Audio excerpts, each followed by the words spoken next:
നിങ്ങൾ എഴുതി വെച്ചോ, എടോ ഒരാളെ 4 പേരുടെ മുമ്പിൽ നിങ്ങൾ നാണം കെടുത്തിയാൽ 40 പേരുടെ മുമ്പിൽ അള്ളാഹു നിങ്ങളെയും നാണം കെടുത്തും. അള്ളാഹു കാത്തിരക്ഷിക്കുമാറാകട്ടെ. എടോ 4 പേരുടെ മുമ്പിൽ ഒരാണാകട്ടെ, പെണ്ണാകട്ടെ, കുടിയനാകട്ടെ, വ്യഭിചാരിയാകട്ടെ, കൊലപാതകയാകട്ടെ, അവൻ എത്ര വലിയ പാപം ചെയ്തവനാണെങ്കിലും നിങ്ങൾ 4 പേരുടെ മുമ്പിൽ അവൻ തൗബ ചെയ്ത് നന്നായി 4 പേരുടെ മുമ്പിൽ നീ അവനെ നാണം കെടുത്തിയ അവൻ അല്ല പുറത്തു കൊടുക്കും.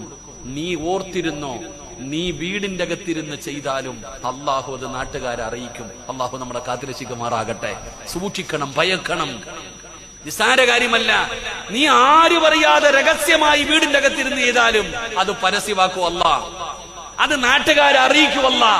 കാരണം നീ ഒരു മനുഷ്യന്റെ കണ്ണ് നനയിച്ചവനാ, ഒരാളെ നാണം കെടുത്തിയവനാ. അത് അത്രയ്ക്കും വലിയ പാപവാ, ചെറുതൊന്നുമല്ല, അത് ചെറുതൊന്നുമല്ല.